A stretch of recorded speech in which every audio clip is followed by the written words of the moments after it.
दोस्तों, आज हम पढ़ने वाले हैं class 10th UP board Hindi की प्यारी सी कविताएं, जिनका नाम है पुष्प की अभिलाषा और जवानी, जिनके कवि माखनलाल चतुर्वेदी जी हैं।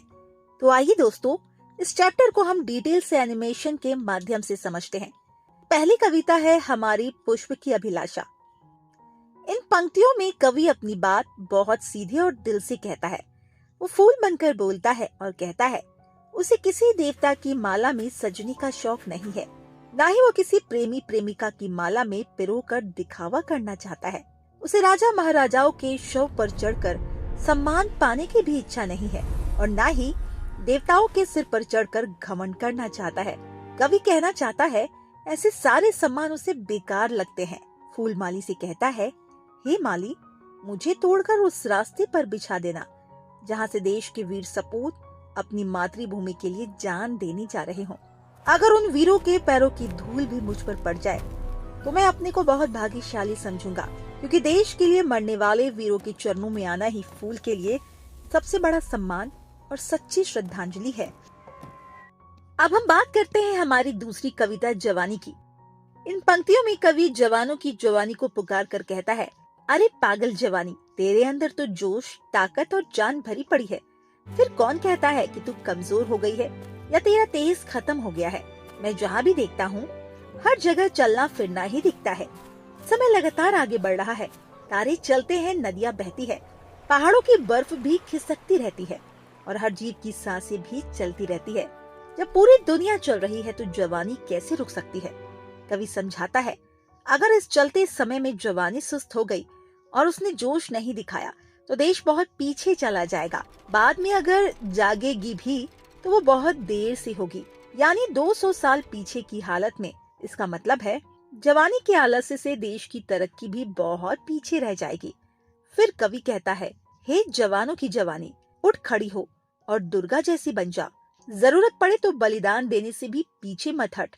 जोश और त्याग में सबसे आगे रह। जैसे हरे भरे खेतों से धरती की जिंदगी झलकती है, वैसे ही तेरे जोश से देश की जान दिखनी चाहिए।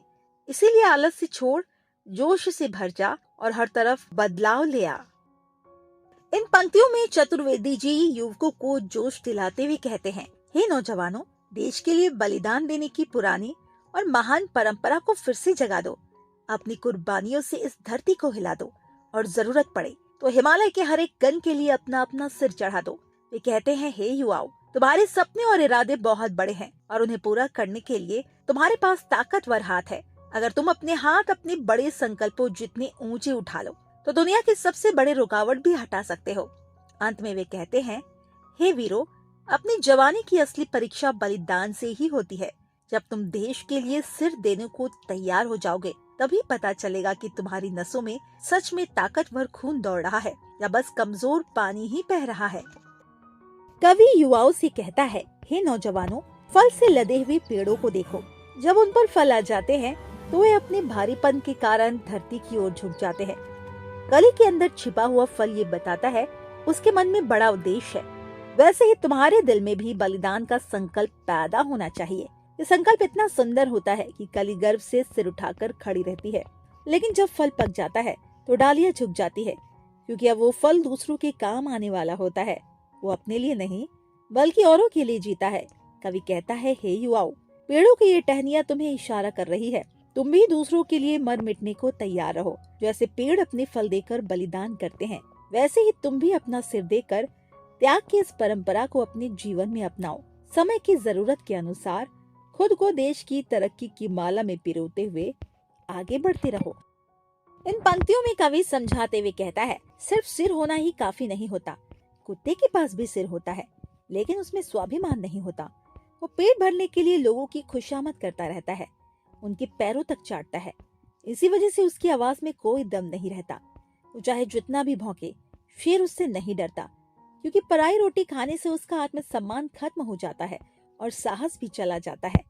ऐसे में वो जीते जी मरा हुआ ही माना जाता है। कवि नव युवकों को चेतावनी देता है, हे देश की शक्ति बने युवाओं, तुम्हें अपना स्वाभिमान बचा कर रखना है और किसी के अधीन नहीं रहना है।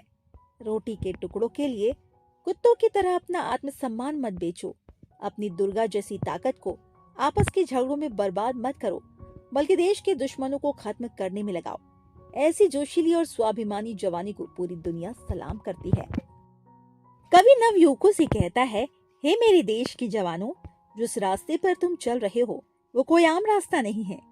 ये रास्ता तुम्हारे पूर्वजों ने अपने कदमों के निशान से बनाया है। जिन आदर्शों पर आज हम अपना जीवन खड़ा करते हैं वे सब तुम जैसे ही युवाओं ने बनाए हैं। ये रास्ता त्याग और बलिदान का है। इसे देखकर आने वाली पीढ़ियां भी अपने आप देश के लिए कुर्बानी देने को प्रेरित होती रहेंगी। कवि कहता है, ये बलिदान के रास्ते जोशीले और मेहनती युवाओं ने अपने अच्छे कर्मों से बनाए। उनके त्याग और कर्म ही इन रास्तों की पहचान है।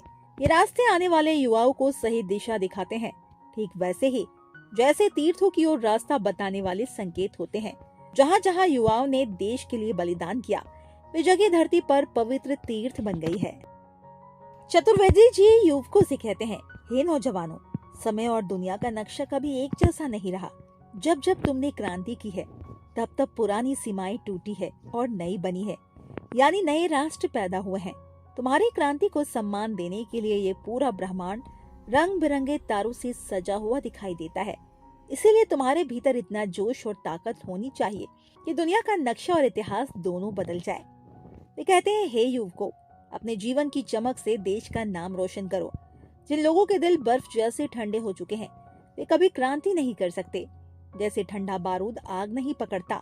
अगर तुम अन्याय और गुलामी के खिलाफ तूफान की तरह नहीं उठ सकते तो तुम्हारी जवानी बेकार है। तुम चाहो तो धरती को भी तरबूज की तरह चीर देने की ताकत रखते हो। ये देश के युवाओं की जवानी, अगर तुम आजादी के लिए अपना खून देने को तैयार हो तो तुम अमर हो जाओगे और दुनिया हमेशा तुम्हें याद रखेगी। इन पंक्तियों में कवि युवकों को साफ साफ चेतावनी देता है। वो कहता है, हे नौजवानों, अगर तुम्हारे खून में जोश नहीं है, अगर तुम्हारे चेहरे पर देश के लिए कुछ कर गुजरने की लालिमा नहीं है तो तुम भारत माता के सच्चे बेटे नहीं कहलाने लायक हो। जब खून में गर्मी यानी देशभक्ति का जोश ही नहीं होगा तो यह हड्डी मांस का शरीर देश के किस काम आएगा। कवि कहता है, अगर देश के लिए जान देने की भावना तुम्हारे अंदर सो चुकी है तो तुम्हारा शरीर दुश्मन के किसी काम का ही रह जाएगा, जैसे सिर्फ खोने की चीज। तुम्हारे सिर की शोभा पूजा पाठ के तिलक लगाने से या माला पहनने से नहीं बढ़ती, बल्कि देश के लिए बलिदान देने से बढ़ती है। जब तक दिल में मातृभूमि के लिए सिर चढ़ाने का भाव नहीं है तब तक ये सारे धार्मिक दिखावे बेकार हैं। अंत में कवि कहता है, जो कविता युवाओं में जोश और देशभक्ति न जगा सके वो भी बेकार है, चाहे वो वेदों से ली गई हो या खुद देवताओं की कही हुई क्यों ना हो। लास्ट के इन पंक्तियों में कवि युवकों को जोश दिलाते हुए कहता है, क्या ये दुनिया सिर्फ तलवार और हथियारों से जीती जाती है? क्या ताकत सिर्फ शस्त्रों में होती है? नहीं, ऐसा नहीं है। ये दुनिया मजबूत इरादों वाले लोगों की है। वही लोग इसे जीतते हैं जिनका संकल्प अडिग होता है। कवि समझाता है, हर प्रलय का मकसद सिर्फ विनाश नहीं बल्कि नया निर्माण होता है।